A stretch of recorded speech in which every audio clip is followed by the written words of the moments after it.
C'est pas très bon pour moi. Bon. Alors, on va brasser. En cuisine, nous pouvons dire que nous touillons. Et si vous vous faites traiter d'entouille, dites-vous, c'est quand même un compliment. OK. Qu'est-ce qu'il dit? Qu'est-ce qu'il dit? Qu'est-ce qu'il dit? Qu'est-ce qu'il dit? Qu'est-ce qu'ils disent les enfants lorsqu'ils arrivent à l'école? Qu'est-ce qu'ils disent les enfants lorsqu'ils arrivent à l'école? Ah non, pas l'école! Bon.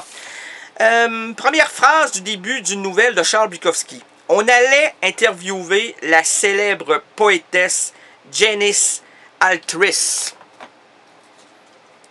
On peut pas dire le contraire. On était parti dans la Volkswagen de Charles Bukowski.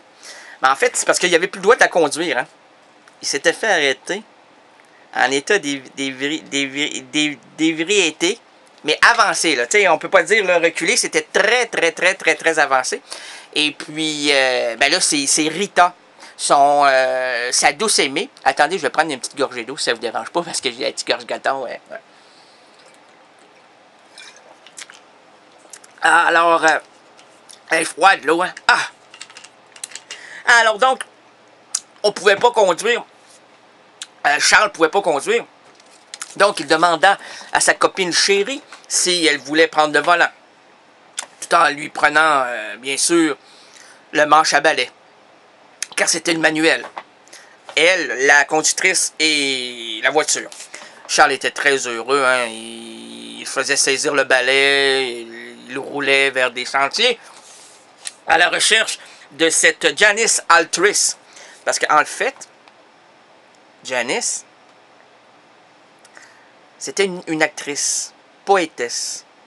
Elle avait écrit des œuvres fortes dans la narrativité new-yorkaise.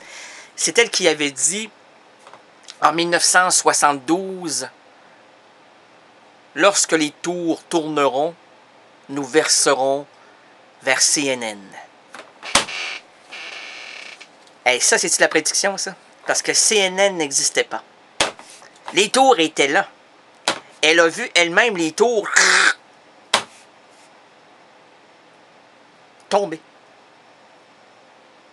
Hey, c'est quoi ça? Si c'est pas divinatoire, elle l'a déjà dit aussi, page 343 de son œuvre complète. L'errant n'ira pas plus loin. Il se propulsera à travers des médias et David Letterman fera son entrevue charnelle, le jour comme la nuit. 2 œufs bien durs, une tranche de saucisse, des patates tranchées, faites frire à volonté, ne jamais saler. Salez-vous planter des choux? À la pomme, savez-vous planter des choux? À la pomme et chez vous. On les plante avec le nez. À la pomme, on le plante avec le nez. À la plante de chez nous. Nous sommes comme vous, jamais. Pourquoi chercher lorsqu'elle trouve? L'ouvre-boîte ne sert-elle pas à débrancher les dents? Dentition buccale, nez vulgaire, moustache suintante, regard livide. Le vide remonte-t-il dans la surface cruotaline? Et c'est parti. J'étais en transe et c'est terminé. C'était de toute beauté, hein? Avez-vous senti que... Hey, c'est Janice, Lebis, les globébis, Alanis globicis, Alanis glospis, Alanis, c'est Alanis. Ah, moi, c'est des sons qui m'arrivent comme ça, puis je sais pas. Nous sommes habités. Habités! Qu'est-ce que t'en penses, mon champion? J'en pense que... On nous écoute de partout. On va venir nous chercher. C'est la fin. Chut. C'est épeurant? Très épeurant.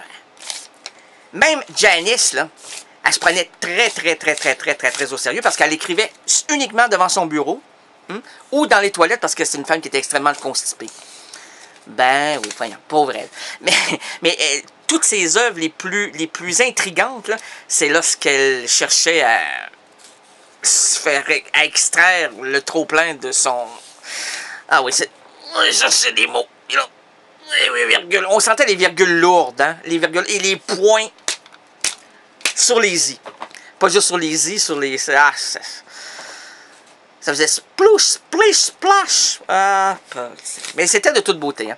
Alors donc, Charles Bukowski disait, on allait interviewer la célèbre poétesse Gianni Saltris, lorsque soudainement, ça il ne le dit pas parce qu'il veut pas nous alarmer,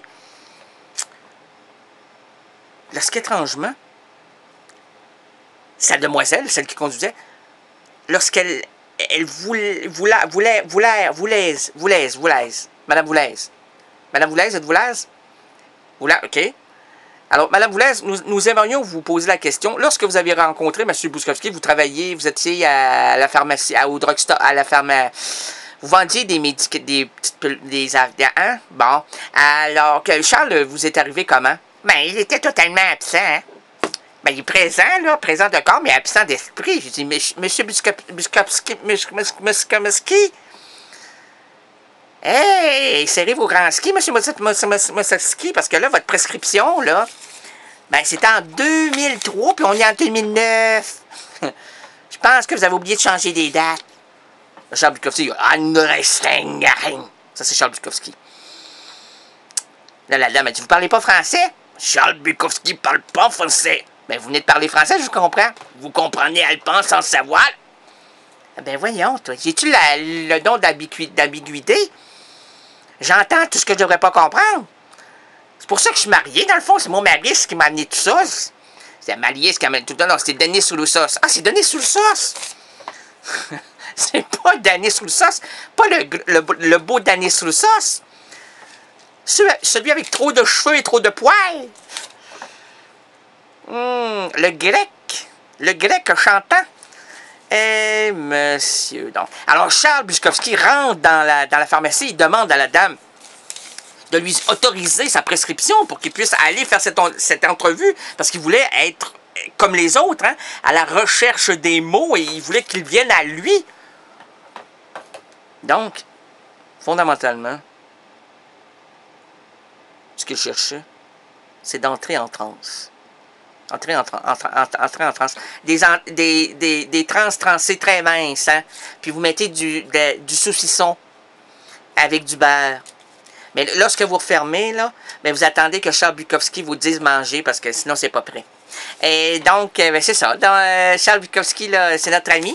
Et on lui dit que ce titre de nouvelle de Charles Bukowski était extrait de sa nouvelle « L'oiseau en vol ».